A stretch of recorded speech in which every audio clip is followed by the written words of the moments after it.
Sasa shika mkono wake wa kushoto, shika mkono wake, inua juu sana, inua juu sana.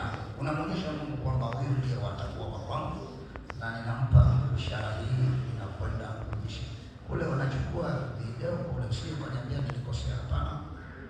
Sema maneno haya: pete hii nakupa wewe Debora, pete hii nakupa wewe Debora, kama ishara ya kwamba, kama ishara ya kwamba wewe mke niliyekuchagua, wewe mke niliyekuchagua, wewe mke niliyekuchagua, wewe mke niliyekuchagua, kuwa kama muhuri kwa ahadi yetu, kuwa kama muhuri ya ahadi yetu ya kupendana, ya kupendana bila kukoma, bila kukoma, na uaminifu, na uaminifu. Amen. Peleka kidole chake sasa,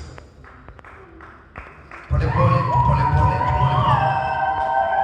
Kwani hizo kazi za kwako, huyu ni mheshimiwa, huyu ni mheshimiwa. Haya, vigelegele vikubwa sasa.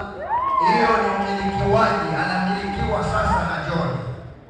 Hata sasa hivi ikatokea inavyotokea, ili mradi amekubali kulisha hiyo pete, tayari anakuwa ni mke halali wa John. Chukua pete Debora.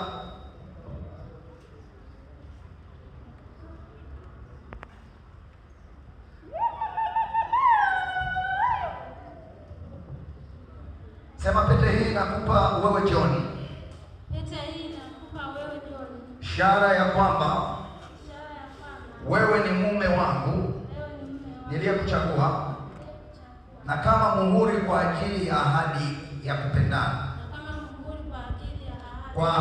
kwa ajili ya ahadi ya kupendana, bila kukoma, na uaminifu. Weka kwenye kidole.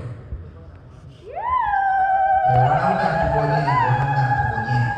Niliona tu harusi moja mna nibonyea, lakini wanaume hatubonyei. Amen. Hebu vigelegele havitoshi jamani.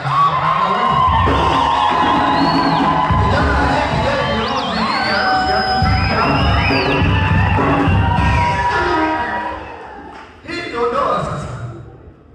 Yaani ukiondoa hii hamna ndoa.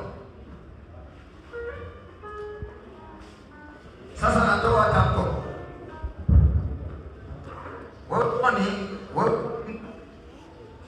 Wewe Joni, mtunze mwanamke huyu naye kwa upendo wa ndoa amejikabidhi kwako.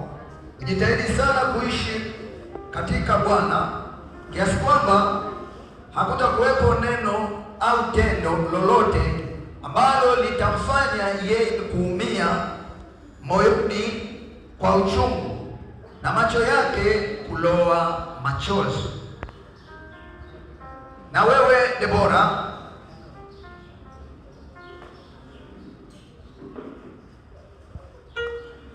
tunza uungwana wako, moyo mwema, tabia njema, ili mwanamume huyu autazamapo uzuri wako aguswe kuhisi wema moyoni mwako.